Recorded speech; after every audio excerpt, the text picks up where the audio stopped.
Again, Manipur is engulfed in communal conflicts that had subsided for a while. Recently, a woman was killed during a conflict in Jiribam. A crime investigation team was sent to uncover the truth.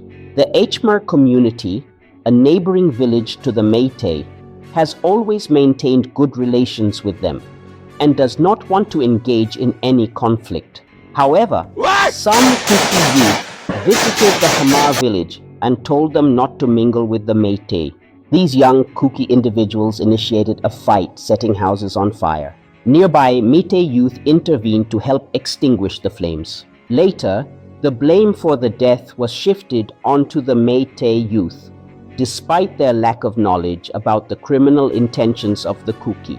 Kuki militants planned to attack a CRPF camp, and during the ensuing gunfight, 11 militants were killed. These militants, allegedly belonging to the Kuki group, are still unidentified, with doubts about their caste, religion, and origin. Many locals suspect these fighters are outsiders who came to Manipur to provoke unrest. Despite this, Kuki villagers have termed them heroes. Doctors at Silchar Medical Hospital requested family members to collect the dead bodies, but no family member came forward. Only villagers arrived.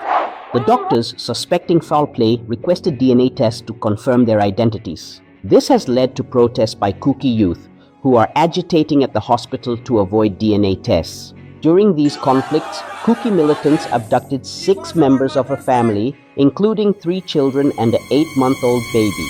Later, all family members were found dead near a riverbank. Killings were brutal, with the children's eyes gouged out, and the mother was discovered unclothed, possibly indicating sexual assault.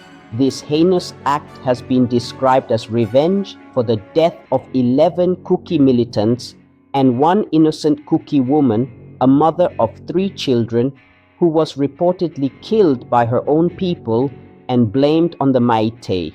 Prominent Kuki leaders, spokespersons, and MLAs from the Kuki community have propagated this as a revenge killing. No one from the Kuki community has condemned the killing of innocent children. Kuki, along with the Zoo community, should be held accountable, and the culprits must be arrested soon. In various media outlets, Kuki spokespersons are glorifying the militants as heroes and justifying the killing of children. Meanwhile, the woman brutally killed by Kuki militants is being overshadowed by false narratives and blame games. The Kuki community is playing the victim card despite instigating most of the attacks. Many Kuki militants have invaded neighboring villages, attacking farmers with guns. When the farmers fled, these militants burned down their food stores or stole whatever they could carry. In most cases, food grains were deliberately set on fire. The government of India remains indifferent. Prime Minister Modi continues to ignore the situation, and Chief Minister Biren Singh is more concerned with retaining his position than protecting the Meitei population. Modi's silence might be attributed to his lack of a family, which perhaps limits his understanding of human relationships and love. To understand why the central government is silent, let us break down possible scenarios. Kuki demands for separate administration. Kuki groups are demanding a separate administration and possibly a Christian state. This Meitei Revolutionary Party's demand for a separate country. The Meitei Revolutionary Movement calls for a plebiscite for a separate country, which poses a challenge to the government of India. If the United Nations ever mandates a plebiscite in Manipur, the government fears a strong Meitei majority vote. To mitigate this, the government might be strategically reducing Meitei land and population to the valley area, which spans merely 700 square kilometers.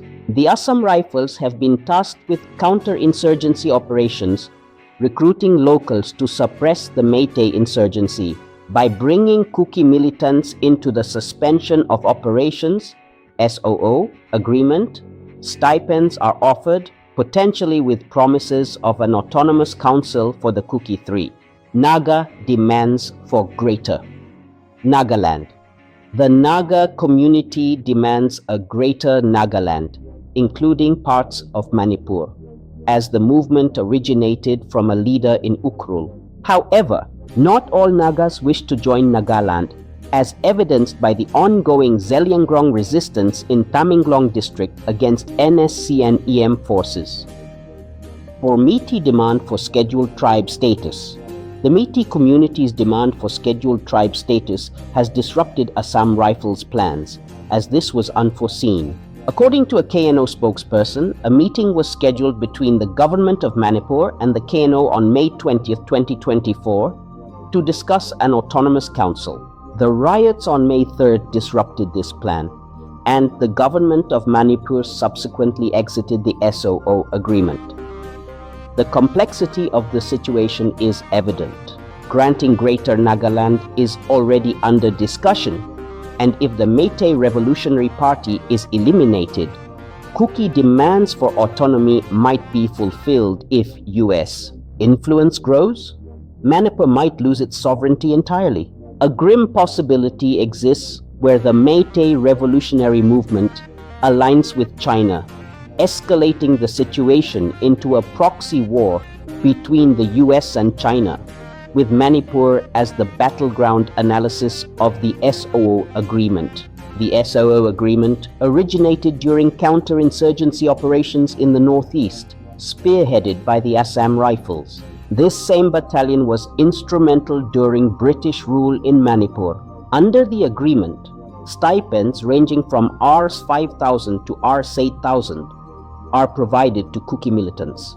This raises the question, would militants lay down arms for such a small amount without additional promises? Speculatively, promises of an autonomous council might have been made, which is why the meeting was scheduled for May 20th, 2023. Unfortunately for the KNO, riots disrupted this meeting and their plans unraveled. The Assam Rifles strategy to counter one insurgent group using another has spiraled out of control. Central authorities prefer to remain uninvolved, while Kuki MLAs exploit the situation for political gain. Meanwhile, innocent civilians are suffering with their livelihoods and very existence at stake.